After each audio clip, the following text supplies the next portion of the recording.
Many cultures have tales of wild animals raising human children.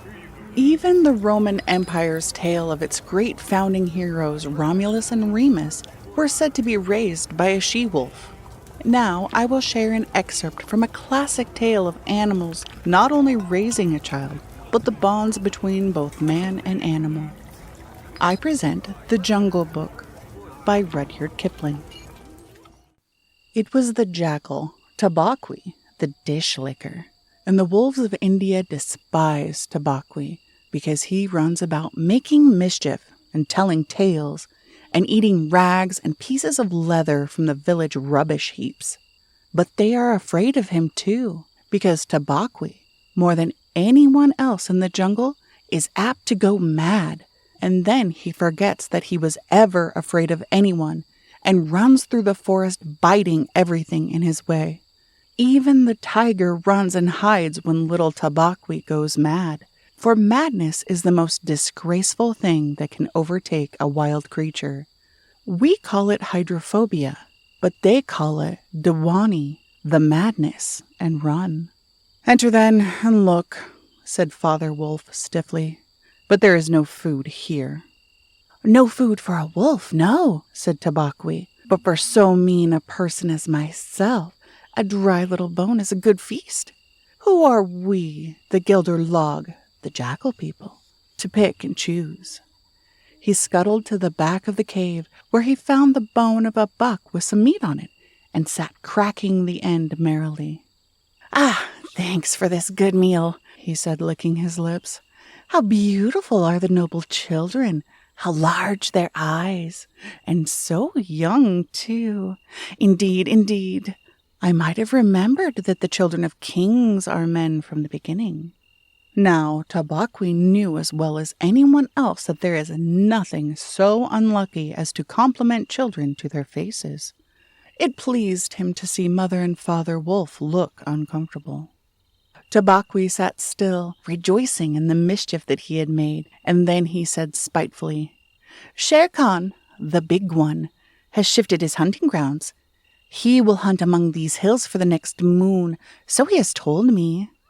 Shere Khan was a tiger who lived near the Wangunga River, 20 miles away. "He has no right," Father Wolf began angrily. "By law of the jungle, he has no right to change his quarters without due warning.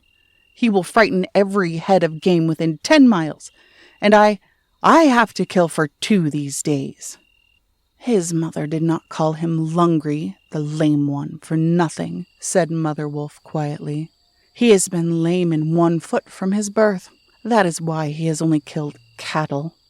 Now the villagers of Wangunga are angry with him, and he has come here to make our villagers angry. They will scour the jungle for him when he is far away, and we and our children must run when the grass is set alight. Indeed, we are very grateful to Shere Khan." "Shall I tell him of your gratitude?" said Tabaqui. "Out!" snapped Father Wolf. "Out and hunt with thy master. Thou hast done harm enough for 1 night." "I go," said Tabaqui quietly. "You can hear Shere Khan below in the thickets. I might have saved myself the message." Father Wolf listened, and below in the valley that ran down to a little river, he heard the dry, angry, snarly, sing-song whine of a tiger who has caught nothing and does not care at all if the jungle knows it. "The fool," said Father Wolf, "to begin a night's work with that noise. Does he think that our buck are like his fat Wingala bullocks?" "Shh! It is neither bullock nor buck he hunts tonight," said Mother Wolf. "It is man." The whine had changed to a sort of humming purr that seemed to come from every quarter of the compass. It was the noise that bewilders woodcutters and gypsies sleeping in the open and makes them run, sometimes into the very mouth of the tiger. "Man," said Father Wolf, showing all his white teeth. "Ugh! Are there not enough beetles and frogs in the tanks that he must eat man? And on our ground, too."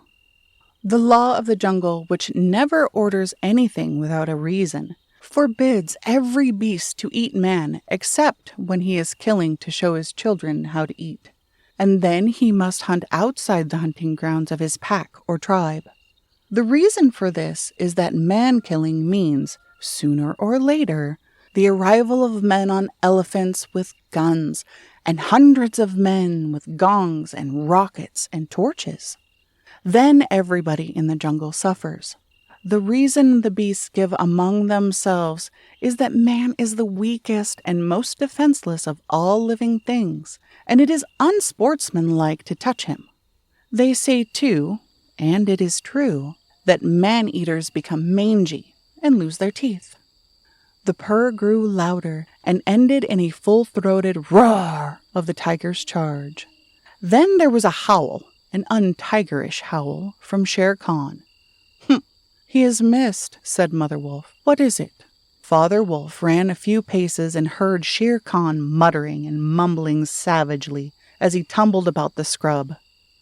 That fool has no more sense than to jump at a woodcutter's campfire, and has burned his feet, said Father Wolf with a grunt. Tabaqui is with him. Something is coming uphill, said Mother Wolf, twitching one ear.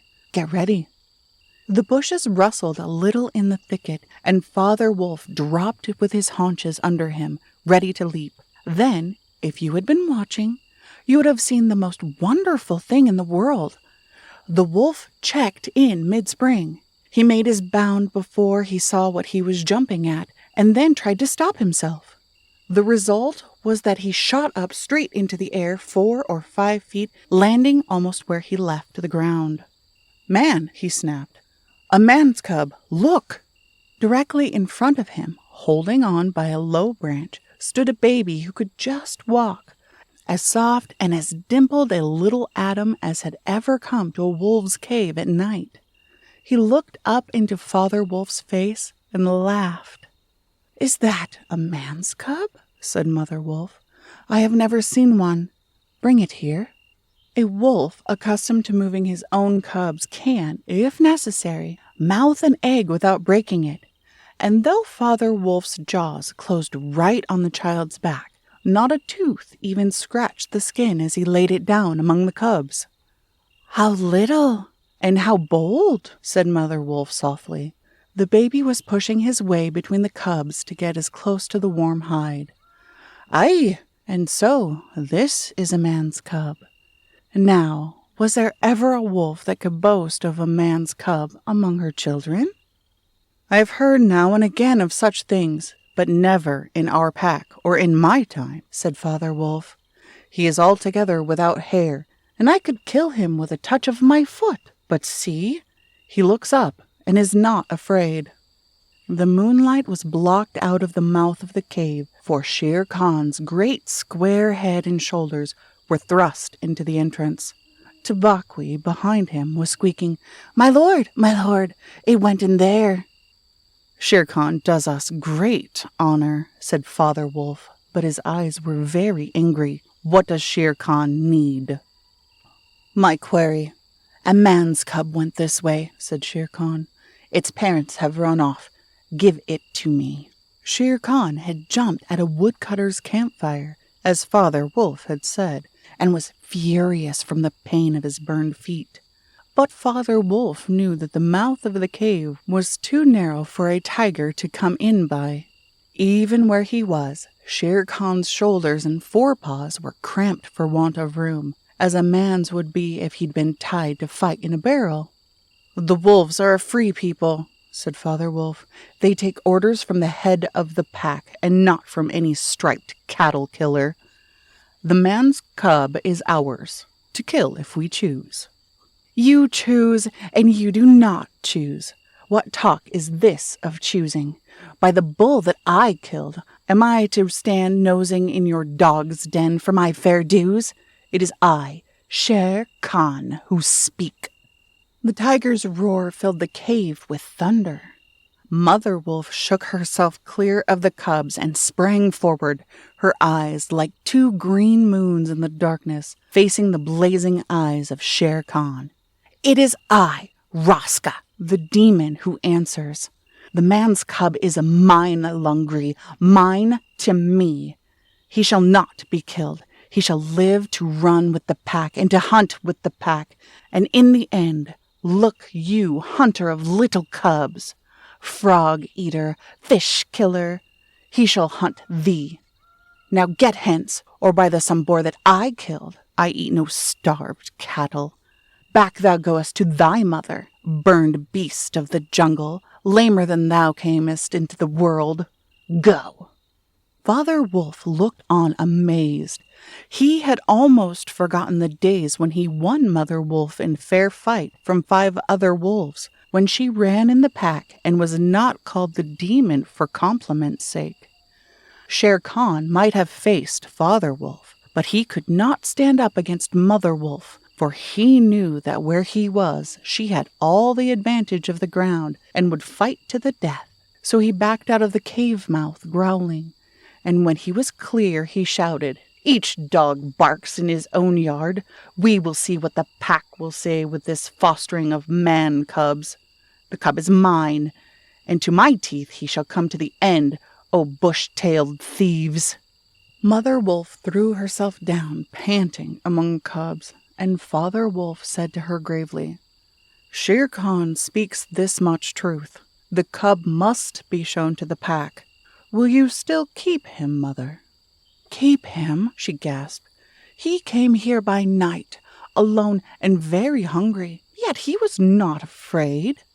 Look, he has pushed one of my babes to one side already, and that lame butcher would have killed him and run off to the Waingunga while the villagers here hunted through all our lairs in revenge.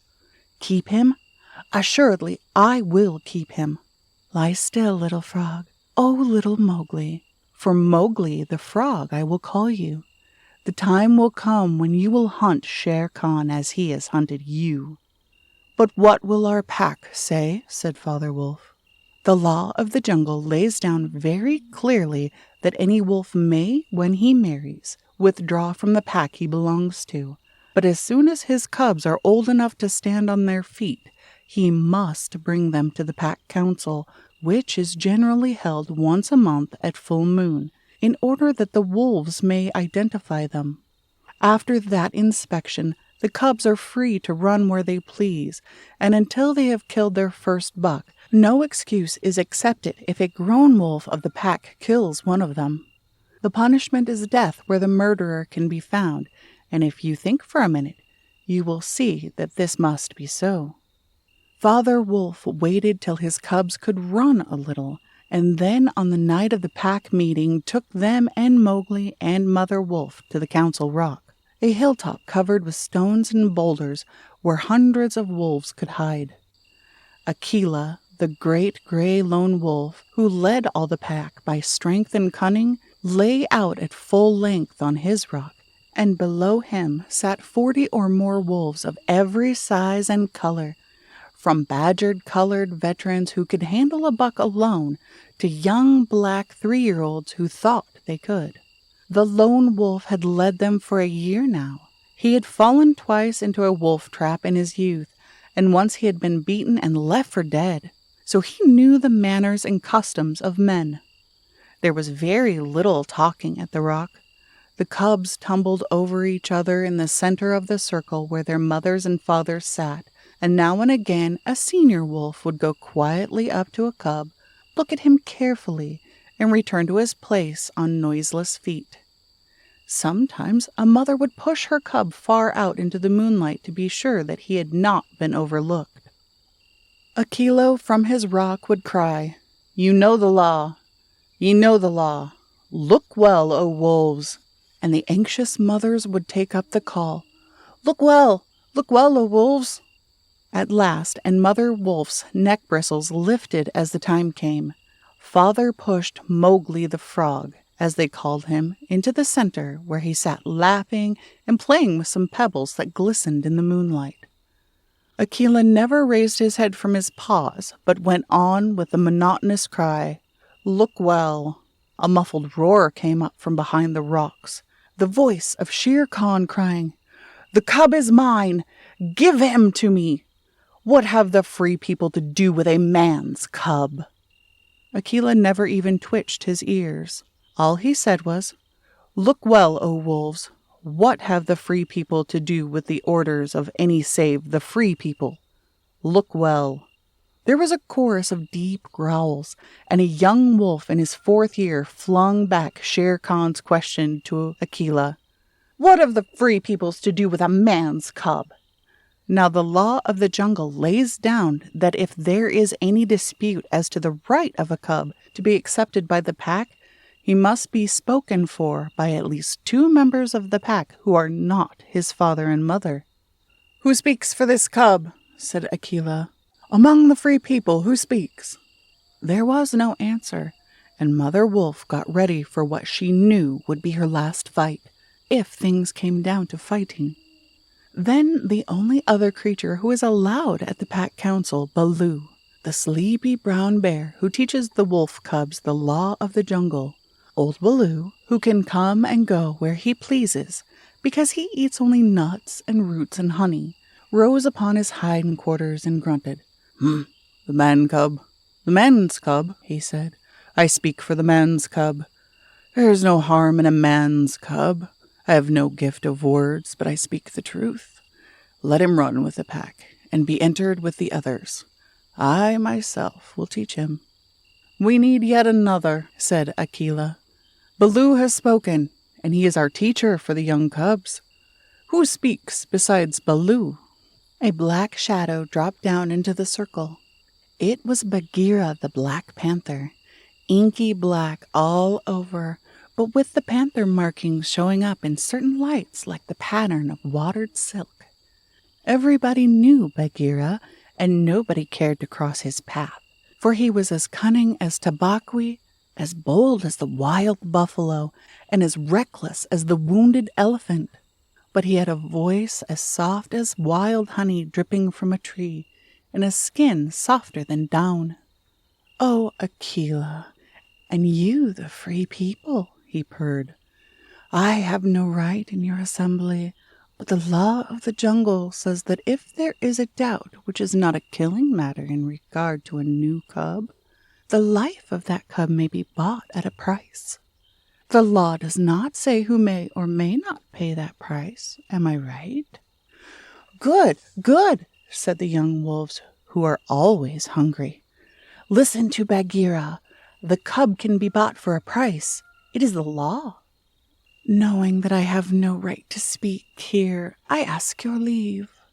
"Speak, then," cried 20 voices. "To kill a naked cub is a shame. Besides, he may make better sport for you when he is grown. Baloo has spoken in on his behalf. Now to Baloo's words I will add 1 bull and a fat one, newly killed, not half a mile from here, if you will accept the man's cub according to the law. Is it difficult?" There was a clamor of scores of voices saying, "What matter? He will die in the rains. He will scorch in the sun. What harm can a naked frog do us? Let him run with the pack. Where is the bull, Bagheera? Let him be accepted." And then came Akela's deep bay, crying, look well, O wolves!" Mowgli was still deeply interested in the pebbles, and he did not notice when the wolves came and looked at him one by one. At last they all went down the hill for the dead bull, and only Akela, Bagheera, Baloo, and Mowgli's own wolves were left. Shere Khan roared still in the night, for he was very angry that Mowgli had not been handed over to him. "Aye, roar well," said Bagheera under his whiskers, "for the time will come when this thing will make you roar another tune, or I know nothing of man." "It is well done," said Akela. "Men and their cubs are very wise. He may be a help in time." "Truly, a help in time of need, for none can hope to lead the pack forever," said Bagheera. Akela said nothing. He was thinking of the time that comes to every leader of every pack when his strength goes from him, and he gets feebler and feebler, till at last he is killed by the wolves, and a new leader comes up to be killed in his turn. "Take him away," he said to Father Wolf, "and train him as benefits one of the free people." And that is how Mowgli was entered in the Seoni wolf pack for the price of a bull and on Baloo's good word. Now, you must be content to skip 10 or 11 whole years and only guess at all the wonderful life that Mowgli led among the wolves, because if it were written out, it would fill ever so many books. He grew up with the cubs, though they, of course, were grown wolves, almost before he was a child. And Father Wolf taught him his business and the meaning of things in the jungle, till every rustle in the grass, every breath of the warm night air, every note of the owls above his head, every scratch of a bat's claws as it roosted for a while in a tree, and every splash of every little fish jumping in a pool meant just as much to him as the work of his office means to a businessman. When he was not learning, he sat out in the sun and slept, and ate and went to sleep again. When he felt dirty or hot, he swam in the forest pools, and when he wanted honey, Baloo told him that honey and nuts were just as pleasant to eat as raw meat. He climbed up for it, and that Bagheera showed him how to do. Bagheera would lie out on a branch and call, "Come along, little brother." And at first Mowgli would cling like a sloth, but afterwards he would fling himself through the branches almost as boldly as the gray ape. He took his place at the Council Rock, too, when the pack met, and there he discovered that if he stared hard at any wolf, the wolf would be forced to drop his eyes, and so he used to stare for fun. At other times he would pick the long thorns out of the pads of his friends, for wolves suffered terribly from thorns and burrs in their coats. He would go down to the hillside into the cultivated lands by night and look very cautiously at the villagers in their huts, but he had a mistrust of men because Bagheera showed him a square box with a drop gate so cunningly hidden in the jungle that he nearly walked into it and told him that it was a trap. He loved better than anything else to go with Bagheera into the dark, warm heart of the forest, to sleep all through the drowsy day, and at night see how Bagheera did his hunting. Bagheera hunted right and left as he felt hungry, and so did Mowgli, with one exception. As soon as he was old enough to understand things, Bagheera told him that he must never touch cattle, because he had been bought into the pack at the price of a bull's life. "All the jungle is yours," said Bagheera, "and you can hunt everything that you are strong enough to hunt. But for the sake of the bull that bought you, you must never hunt or eat any cattle, young or old. That is the law of the jungle." Mowgli obeyed faithfully, and he grew and grew strong as a boy must grow who does not know that he is learning any lessons, and who has nothing in the world to think of except things to eat. Mother Wolf told him once or twice that Shere Khan was not a creature to be trusted, and that some day he must kill Shere Khan. But though a young wolf would have remembered that advice every hour, Mowgli forgot it only because he was a boy, though he would have called himself a wolf if he had been able to speak in any human tongue. Shere Khan was always crossing his path in the jungle, for as Akela grew older and feebler, the lame tiger had come to be great friends with the younger wolves of the pack, who followed him for scraps, a thing Akela would never have allowed if he had dared to push his authority to proper bounds. Then Shere Khan would flatter them and wonder that such fine young hunters were content to be led by a dying wolf and a man's cub. "They tell me," Shere Khan would say, "that at council you dare not look him between the eyes." And the young wolves would growl and bristle. Bagheera, who had eyes and ears everywhere, knew something of this, and once or twice he told Mowgli in so many words that Shere Khan would kill him some day. Mowgli would laugh and answer, "I have the pack, and I have you, and Baloo, though he is so lazy, might strike a blow or two for my sake. Why should I be afraid?" It was one very warm day that a new notion came to Bagheera, born of something that he had heard. Perhaps Ikey the porcupine had told him, but he said to Mowgli when they were deep in the jungle, as the boy lay with his head on Bagheera's black skin, "Little brother, how often have I told you that Shere Khan is your enemy?" "As many times as there are nuts on the palm," said Mowgli, who naturally could not count. "What of it? I am sleepy, Bagheera, and Shere Khan is all long tail and loud talk, like Mao the peacock. But this is no time for sleeping. Baloo knows it. I know it. The pack know it. And even the foolish, foolish deer know it. Tabaqui has told you so too." "Oh," said Mowgli. "Tabaqui came to me not long ago with some rude talk that I was a naked man's cub and not fit to dig pig nuts. But I caught Tabaqui by the tail and swung him twice against a palm tree to teach him better manners."